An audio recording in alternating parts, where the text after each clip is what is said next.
Hi, welcome to Future Dragon Rocket. I am not Ryan Reynolds. So this is gonna be a whole review, kind of not of the whole season two of House of the Dragon, but just the House of the Dragon season two finale. Overall, season two, um, it was good. I know this finale episode was disappointing for a lot of people. It was really good, in my opinion. It set up a lot of stuff. Everyone was in it. It had a good length. It's not some like 30-minute episode. It was close to 120, not 120 minutes, but like an hour and 20 minutes. But overall, I think the best episodes of the season were probably episode 4, episode 7, and then in third place, probably episode 2 or 3. But this had no like grand finale. It was basically just setting up like all out war for next season, season 3. They're supposed to be going 4 seasons for House of the Dragon, but we'll see. Next season should be plenty of action. Naval battles, dragon battles, army battles, all out war, sky, land, and sea. Um, Tywin Lannister across the Narrow Sea, just kind of like begging for their help, for their ships and everything to stop the blockade of House Valerian. That was a bit embarrassing, and to be honest, it wasn't too funny. I think it could have been written a little bit better. And we see a little town near the sea called Sharp Point just burning. Aemon, King Aegon's little brother, who has the biggest dragon, Vhagar, just toasted this little town by the sea just because he's just fucking nuts. While King Aegon, his older brother, is still just laying in bed, burnt to a crisp, admits that he got his dick burnt off, admits that his dragon is dead. His dragon Sunfire is not supposed to be dead. That's a big change from the books. I'm not sure if his dragon Sunfire is actually dead. But in the books, spoiler alert, in the books, basically what they would do in season 4 of the show is have King Aegon on his dragon Sunfire burn Rhaena alive, burn the Queen Rhaenyra alive. So that's a big change from the books. Not sure if that's true that his dragon Sunfire is actually dead, but apparently his dick got burnt off.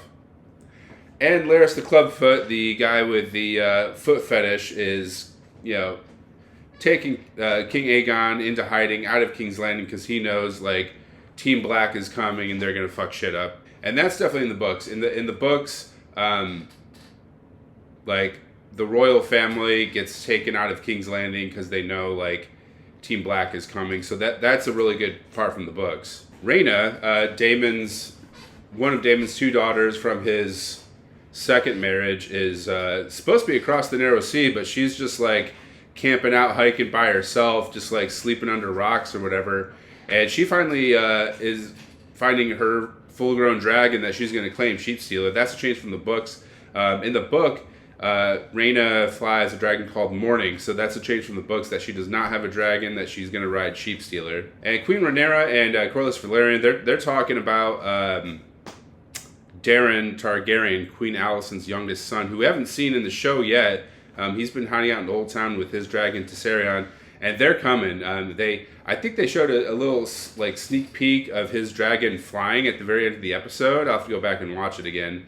But Daeron Targaryen and his little dragon are coming. That's Aegon and Aemon's little brother, Queen Helena's little brother, who I have not seen yet, although they've mentioned him like almost half a dozen times now. One mystery, one unanswered question from this finale episode of season 2 is how Gawain Hightower, Queen Alicent's brother, knows that Christian Cole was sleeping with her. I don't know how he knows that. I don't know how I missed that. And let's talk about Ulf the White. Ulf the White is just embarrassing himself. He went from like a nobody peasant to a dragon rider like overnight and just completely changed into the most just like annoying, like rude person.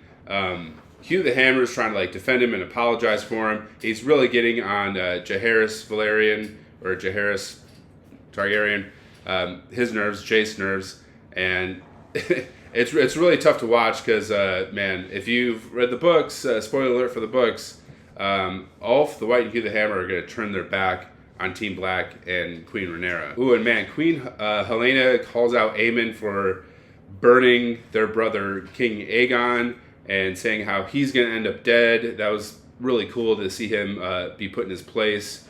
And then we see Syrax and Sea Smoke fly to Harrenhal. That was pretty cool to see two dragons flying together. Daemon Targaryen, he touches the Godswood tree after Alice Rivers is talking to him, like leading him outside, and he gets to binge watch all 8 episodes of Game of Thrones and find out, the future of his family. That was really not necessary. They just want to tie the House of the Dragon series into the Game of Thrones series, so that was cool to see those images of like a White Walker and Daenerys Targaryen, but I thought it was not required. Alicent visits Dragonstone. That's another change from the book. Alicent never visits Dragonstone. Queen Rhaenyra never visits King's Landing. So that was a big change from the books. Daemon bends the knee in front of Queen Rhaenyra, in front of all of his sworn army. So I'm glad they finally did that, man. But it was really disappointing that Daemon was at Harrenhal for like all of season 2. That took way too long. The whole Daemon storyline at Harrenhal took way too long. He should have left 3-4 episodes ago at least. But definitely a lot of cool shots in the last few minutes of the episode. We see the Stark army marching south through the Twins, through the bridge at the Twins. Someone's kidnapped Otto Hightower. Not sure how that's happened. I mean, he was supposed to be being summoned back to King's Landing to be the Hand of the King again, but he's imprisoned somewhere. That's a small little storyline from the book that I forget which house might have kidnapped him. That's part of Team Black. I think it's from, if you go back and rewatch season 1, there was a member of like the small council, high council, whatever it's called, that was killed. So I think it's his family or his house that's kidnapped Otto Hightower. But man, I miss the old days of television where we got, 12, 15, 20 episodes every year, but we only got 8 episodes, and we gotta wait like another 2 years for another 8 episodes of season 3 House of the Dragon. But I love the show. I love the books. Highly recommend watching this show. It's not too long. There's not too many episodes. And the book, if you read Fire and Blood, it's only 200 of the 700 pages in that book, this series. So House of the Dragon, you don't have to read the whole Fire and Blood book. You can only read like 200 pages of the 700 pages to know what happens in the show beginning to end. But let me know in the comments what you think of the season 2 finale. What you think of season 2 as a whole. Are you excited for season 3? What was your favorite part of the finale? What did we miss in the finale?